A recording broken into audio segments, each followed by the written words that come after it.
Pandian store தொடரில் தாலி பிரித்து கோக்குற விசேஷத்துக்கான வேலைகள் பாண்டியன் வீட்டில் பிரம்மாண்டமாக நடக்குது. அங்கே ரூமில் தனியாக பேசிக்கிட்டு இருக்கிறாங்க மயிலோட அம்மாவும் மயிலும். வீட்டில் ஒரு ஏசி போட வேண்டியது தானே அப்படின்னு. அதுக்கு மயில் சொல்கிறா, வீட்டில் ஃபேன் ஓடனா கூட ஆஃப் பண்ண சொல்லுவேன், கரண்ட் பில் அதிகமாகிடுன்னு, உனக்கு ஏசி கேட்குதா அப்படின்னு.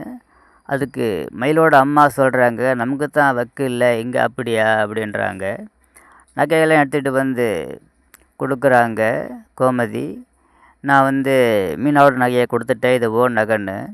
அப்போ அவங்க அம்மா சொல்கிறாங்க, ராஜுக்கிட்ட தான் நகை இல்லையே, ராஜுக்கு கொடுக்க வேண்டியது தானே இதிலிருந்து அப்படின்னு சொல்கிறாங்க. அப்புறம் நகையை கொடுக்கும்போது குழலி வரா, நகையெல்லாம் ஃபோட்டோ எடுக்கணும்னு. அப்போ பயப்படுறாங்க மயில், கவரிங் நகைன்றது தெரிஞ்சிடமோ அப்படின்னு. ஃபோட்டோ எடுக்கும்போது அந்த காசு மாலையை மட்டும் மறைக்கிறாங்க, அது ஏற்கனவே கொஞ்சம் கருத்து போயிருந்ததுனால. அப்புறம் அங்கே அம்மாவை கூட்டிகிட்டு போய் மாடியில் பேசிக்கிட்டு இருக்கிறாங்க. நம்ம வச்சுக்கிறதெல்லாம் கவரிங் நகை, 8 பவுன் தான் தங்க நகை, நீ ராஜுக்கு கொடுக்கணுன்னு சொல்கிறிய, தெரிஞ்சிட்டா என்ன பண்ணுறதுன்னு. அங்கே மெத்தையில் இருக்கிற ராஜுவும் மீனாவும் அதை காதில் வாங்கிடுறாங்க. என்ன பேசிக்கிட்டு இருந்தீங்கன்னு கேட்குறாங்க. ஒன்றும் இல்லை, எனக்கு அம்மா சமாளிக்கிறாங்க.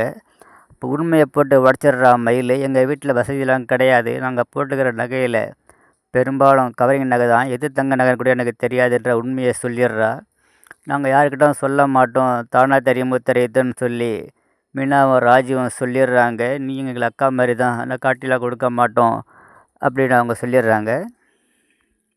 வீட்டில் செஞ்ச ஸ்வீட்ஸை பழனிக்கிட்ட யாருக்கும் தெரியாமல் கொடுத்து அனுப்புகிறாங்க. அவங்க அம்மா கிட்ட கொடுக்க சொல்லி கோமதி அங்கே கொடுக்குறாங்க. அவங்க சாப்பிட்டுட்டு பிரம்மாண்டமாக இருக்குன்னு பாராட்டுறாங்க.